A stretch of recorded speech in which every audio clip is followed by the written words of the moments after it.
Welcome back. It's been just over a month since the F-14 that I built for Maverick for the Top Gun film. It's next project time. This time I'm going with something totally different, with a kit that I got for Christmas off my kids, along with the Bandai Vader that I had. And being a massive fan of Star Wars in general, and I've been a fan of Mandalorian and the other live TV shows that they've recently released, like the Book of Boba Fett, which I've just finished watching, and we're on the last episode of Obi-Wan this week, which I cannot wait for because it's a feature-length episode. I think that Disney should ditch the films and just go with TV shows instead. So with that being said, here's the next project.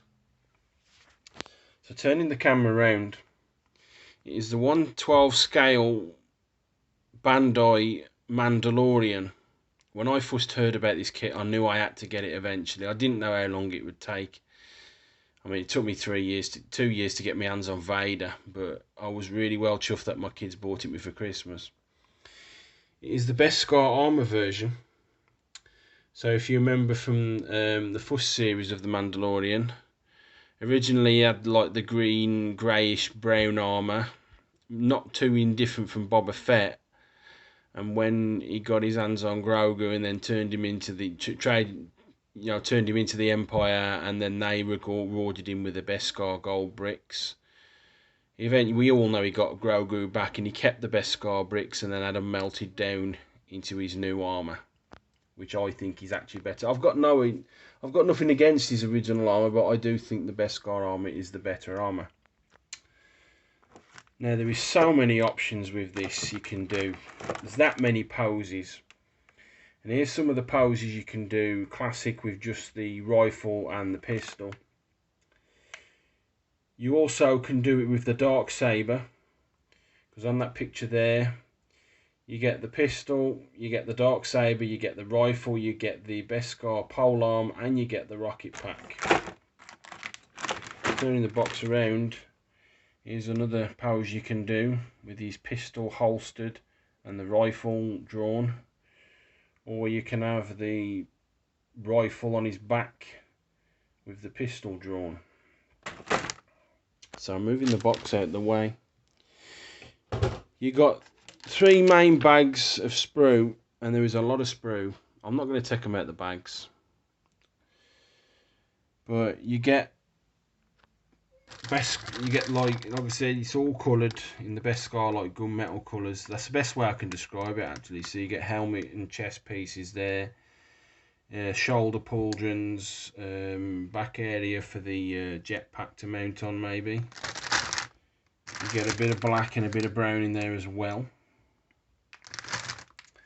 Then you get another sprue. This one's one of the brown sprues. So you get like the various hand poses. You get like lower torso. You get like knee joints and leg joints. There's your base. Decals and stickers from what I can see. A bit more of the Beskar grey armour. And some more brown. You get like shoes, a bit more for the legs. Probably the upper torso, a bit more legs, waist area. So that's that. You get the painting guide there, should you wish to paint it. There's your colour guide. Instructions look fairly straightforward, much like all the other Bandai kits that I've built. Now, the one thing I forgot to tell you about, one thing I like about this, you get a cloth cape. Unlike Vader, where it was like a proper plastic cape and I had to spray paint it black and then mat it down to make it look like fabric, this is a full fabric cape.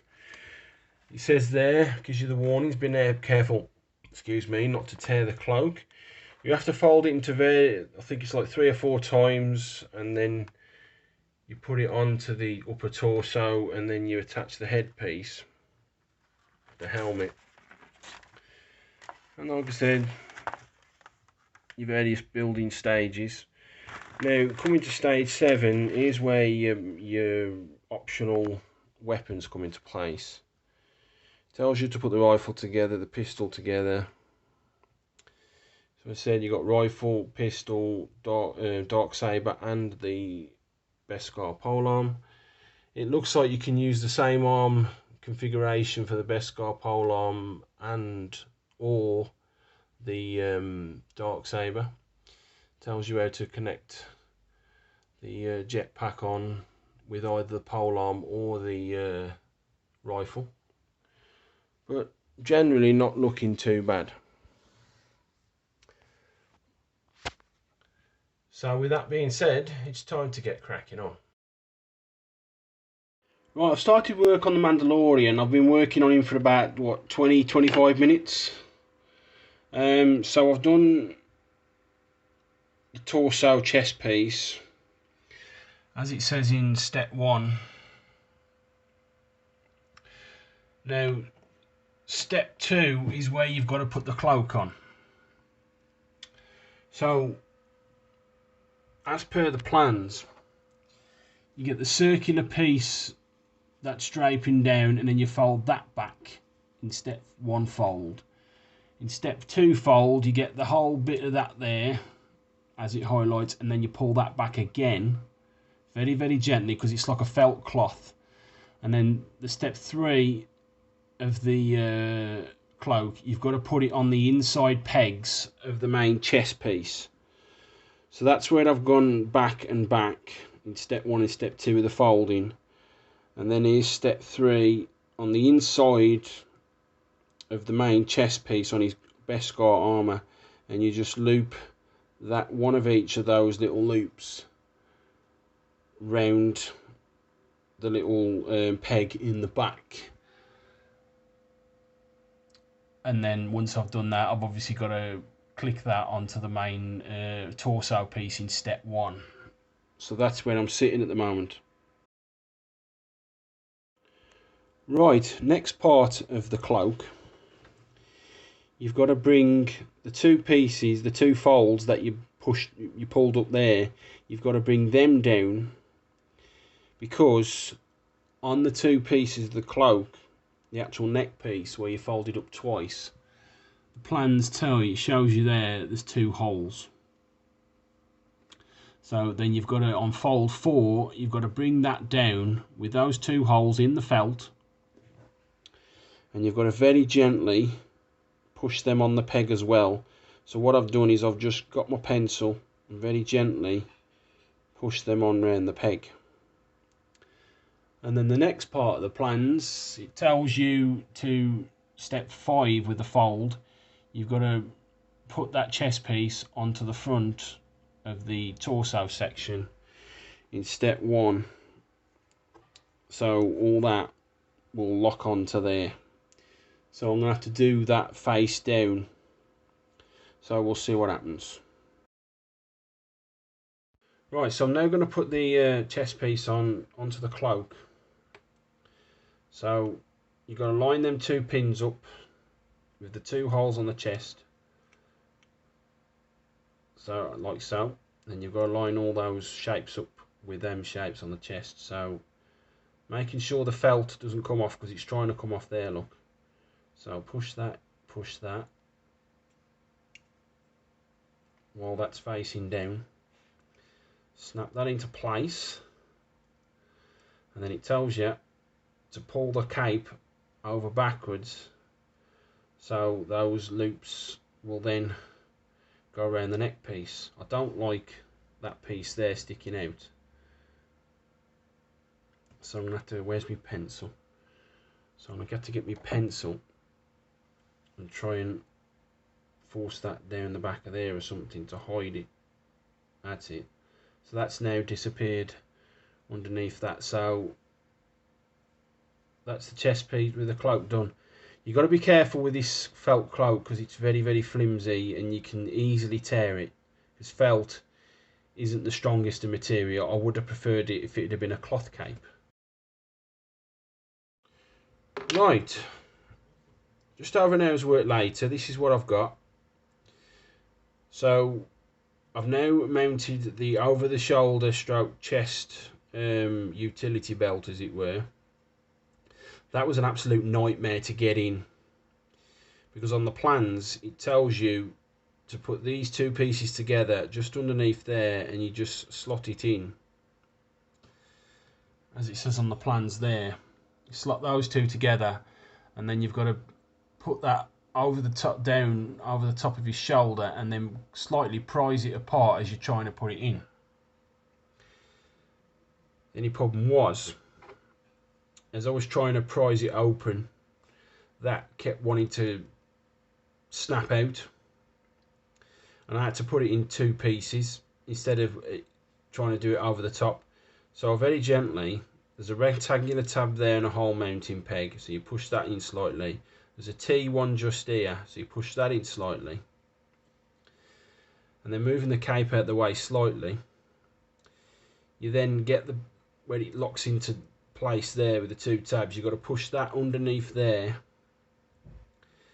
and then as that goes in, then you've got to slowly push that down, and then you've got to mount the peg here. So you've got to push that down and then pull that out slightly, and then try and ease that down into the mounting peg there, from the peg into the hole there.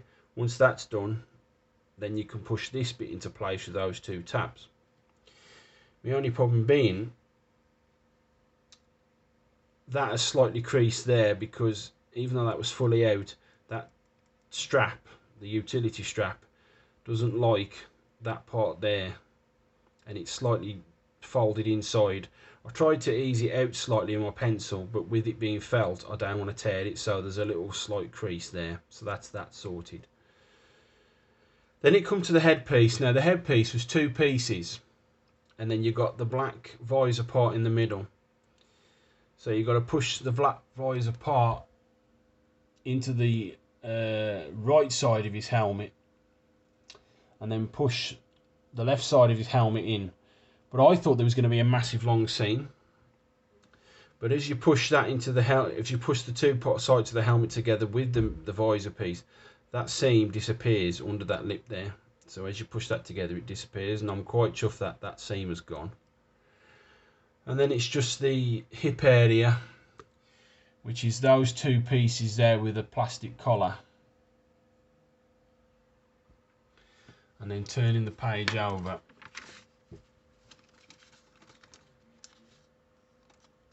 And then once you've got the orientation plastic collars there, got the orientation right, you just push the two parts of the hip together,